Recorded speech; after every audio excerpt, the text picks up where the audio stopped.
Welcome back to the Deep Dive. Today we're looking into something fascinating, something that really shapes our interactions without us always noticing.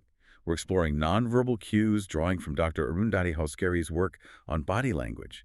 And, Doctor, your book highlights a quote from Ralph Waldo Emerson right near the start. "What you do speaks so loud that I cannot hear what you say." Can you unpack that a bit? How can, you know, posture or a look just completely drown out actual words? It's a fantastic quote because it touches on something deeply biological. Body language is really our primary way of communicating emotion or internal state. It's often faster, more immediate than language. Think about walking into a room. You don't hear tension, do you? Hmm. You feel it. It's palpable. Right. Or that feeling when someone smiles, but doesn't quite reach their eyes. Exactly. That's incongruence.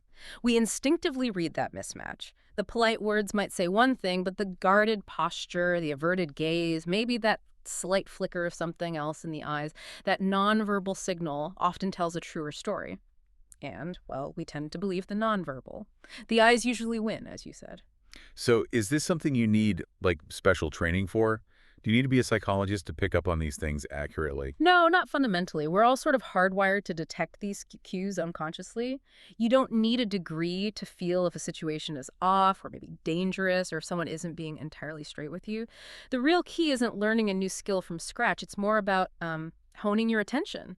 It's about not dismissing those little signals, those gut And feelings. the feelings, okay. Yes. I actually recall visiting a friend, Dara, some time ago. Beautiful home, lovely setting, but something felt wrong, stiff. Her husband was polite, very controlled in his speech, but his posture was rigid, almost offensive. You could just feel the restriction. Uh-huh. And Dora, she was welcoming, but I noticed one cheek seemed a bit red, puffy, and her eyes. Well, they clearly showed distress. It screamed unhappy, maybe even abusive marriage. I didn't need her to say a word about it then. The nonverbals told the story. And, acknowledging that silent communication, that shared understanding, I think it helped give her strength later to leave. Wow. That's a powerful example. The cues are almost always there. We just need to be present, focused enough to actually see them. So bringing that back to the listener, focusing on this, improving this skill, Yeah. what's the practical benefit day to day? Why invest the effort? Oh, the payoff is huge. And it's really two-sided. First, understanding others better helps you navigate everything work, personal life. Mm. You can spot misunderstandings before they blow up, sense dishonesty, or just connect more effectively. Okay, so reading others is one part. Yes. And the second part, which is maybe even more crucial, is understanding and managing the signals you send out. Think about a job interview. You can say all the right things, claim you're confident, capable, but if you're hunched over, maybe fidgeting, clasping your hands tightly, You're broadcasting anxiety. precisely, you're sending a conflicting message. So understanding body language lets you align your physical signals with your words. You project confidence more genuinely, build trust faster. It's about congruence, both ways. That makes sense. Yeah. Controlling your projection while also accurately reading others? This seems like quite a journey you've been on personally. What led you to compile all this into a book? Well, it really stemmed from a lifelong fascination with human behavior. I read Alan Peace's book on body language way back in 1994 and was hooked.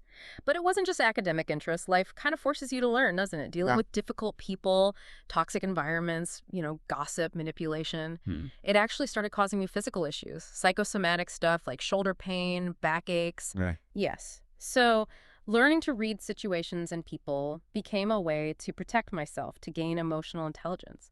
My family, my husband, Dr. Govind, and son Tapan were incredibly supportive.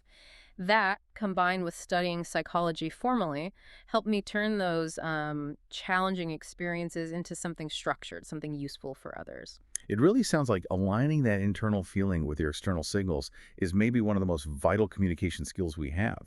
Gives you authenticity and control. Thank you. This has been really illuminating. The pleasure was all mine. Thank you for having this conversation, and thanks to everyone listening. If you'd like to dive deeper into these ideas, my book, The Secrets of Body Language, goes into much more detail. It's available on the Amazon Kindle store. You can find a direct link to purchase it right there in the description for this deep dive.